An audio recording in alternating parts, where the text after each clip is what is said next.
ايه رأيكم بقى؟ ازيكم حبايبي؟ عاملين إيه؟ وحشني كتير. الكفتة دي تحفة تحفة تحفة. تعالوا نشوف بنعملها ازاي، وان شاء الله تجربوها وتعجبكم. ما تنسونيش في اللايك والشير وتفعلوا الجرس عشان يوصلكم مني كل جديد. مطبخ سماح. يلا بينا يلا بينا.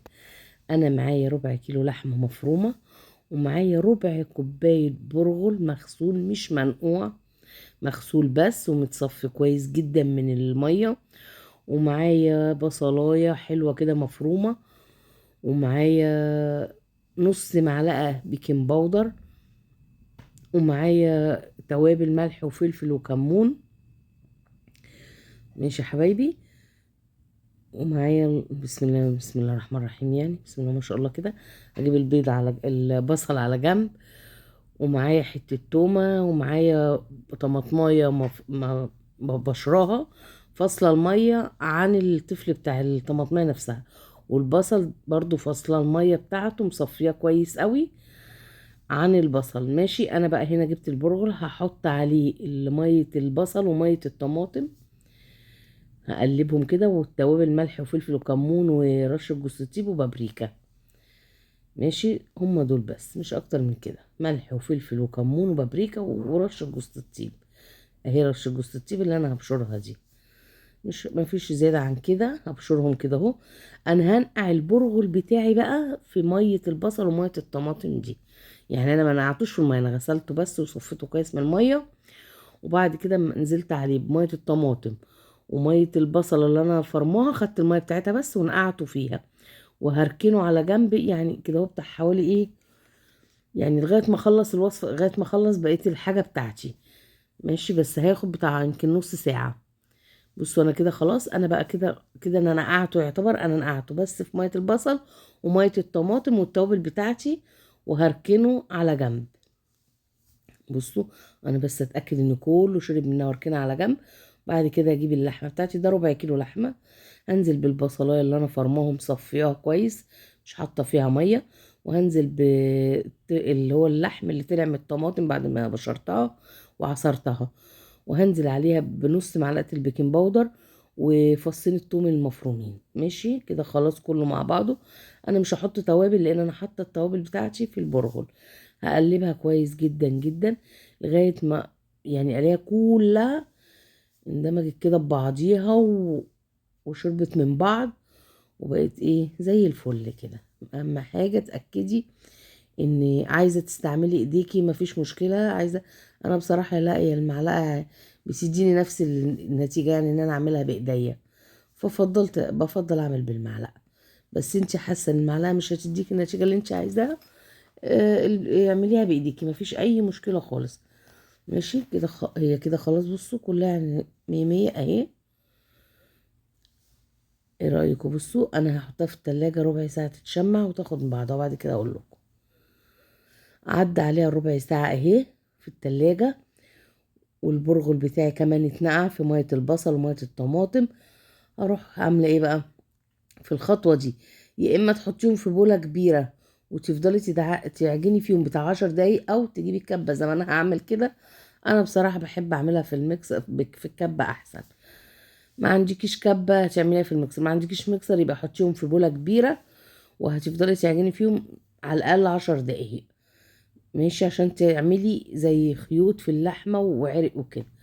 اهو انا حطيت البرغل بتاعي اللي انا نقعاه في مية البصل ومية الطماطم، وهنزل باللحمة بتاعتي اللي انا حاطة عليها البيكنج باودر والثوم والبصل لا طفل البصل ولحم الطماطمايه والبيكنج باودر كله اهو. انا هضربه في الكبه بس عشان اعجنه كده احسن لي. انا بقى انا بفضل كده يعني. بس انتي ما زي ما قلت لك ما عندكيش، حطيهم في بوله حلوه كده وافضلي اعجني فيهم بتاع حوالي 10 دقايق مثلا.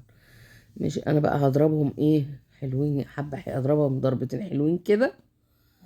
شوفوا بصي عشان اضمن ان هي كلها تبقى عجينه واحده، واللحمه بتاعتي تعمل زي خيوط ما تفكش مني، وده بيبقى افضل يعني. اهو بصوا ايه رأيكم؟ لازم بقى تدخليها يا الفريزر ربع ساعة، يا التلاجة نص ساعة. ليه؟ عشان تتشمع اي كفتة يا جماعة لازم تتشمع في التلاجة او في الفريزر، لازم تتصبع ساقعة، ما تتصبعش في ساعتها. انا طبعا طلعتها كده، هجيب الصينية بتاعتي. انا هحط فيها حاجة بسيطة خالص، هي بصلاية وطماطماية وحتة فلفل كده، للي حابب يعني، دي اختياري. هنزلهم كلهم كده في الصينية اهو. دي فرشة تبقى حلوة تحتها كده. على فكرة دي يعني البصل والطماطم والفلفل ده طعمه هيعجبك جدا. انا ولادي والله اما عملتها، جوزي ولادي قالوا لي بعد كده زودي البصل والطماطم تحت الكفتة، طعمها تحفة تحفة فوق ما تتخيلوا، جميل جدا. بص كله ينزل كده كله، والقرن الفلفل عايزاه حامي هتحطيه، عايزاه بارد هتحطيه، براحتك يعني، اللي يريحك حطيه. مش عايزة فلفل خالص برضو براحتك. اهو بصوا كده. وهروح حاطة عليها رشة فلفل المفروض يعني، ورشة ملح. بص ده ملح اهو، رشة ملح كده عشان يبقى الخضار بتاعي ايه متبل، ما يبقاش عديم الملح ولا التوابل. ورشة فلفل، هو ملح وفلفل اهو. ايه رأيكم كده؟ بس وهقلبهم كده اهوت وخلاص كده، ومفيش اي حاجة تاني هعملها. وافردهم كده في الصينية، خليهم كده يعني عادي كده انا بقلبهم، وتفرجيهم عشوائي يعني، مش هقول لك ده فوق ده ولا كده، لا لا لا، عادي كده. تأكدي بس ان الفلفل والملح كلهم ايه، تقلبوا ببعض بالملح والفلفل. بصي اهو افردهم بقى كده. وهبدأ ان انا اعمل ايه بقى، هبدأ ان انا اصبع الكفتة بتاعتي. اجيبها على جنب بس دي، واجيب الكفتة بتاعتي اهي، واجيب المسن بتاعي او الخل، لو ما عنديش مسن معلقة تكون حرفها رفيع، ما عنديش هتجيبي 3 4 واحدة خلة طويلة بتاعت شيش طاووق وتصبعي عليه اهي. بصوا لازما الكفتة تبقى ساقعة عشان ما تفكش منك اهو. بصي بالصباعين دول كده اضغطي كده اهو، عشان تضمني ان هي ما تفكش منك. بصوا اهو، اهو قفلي كده من تحت ومن فوق، هما بالصباعين دول. انتي شغالة كده وتطلعيها تحطيها في الصينية فوق البصل وفوق الطماطم. نعمل برضو واحدة تاني كده. ايديكي ميزانك يعني، ايديكي هي اللي بتحدد الحتة اللي انتي بتاخديها قد ايه. ايديكي ميزانك. هو الربع كيلو طلع بالظبط 10 صوابع. انتي عايزة تعمليها ارفع تعمليها اتخن براحتك. انا بالنسبة لي الربع كيلو طلع 10 صوابع، بس طعمها جميل جدا جدا فوق ما تتخيلي. عايزة تعمليها انا اسفة من غير ما تحطي تحتيها بصل وطماطم، تحطي نقطة زيت بس وتحطيها براحتك. انا هنا خلصت بصوا كل الكمية بتاعتي اهي. وزي ما قلت لكم هي طلعت 10 صوابع. انا طبعا مسخنة الفرن من قبل ما ابدأ معاكم. انا دلوقتي هدخلها وهشوفكم بعد ما اطلعها من الفرن نشوف هنعمل ايه. هنا حبايبي استوت اهي وطلعت تحفة.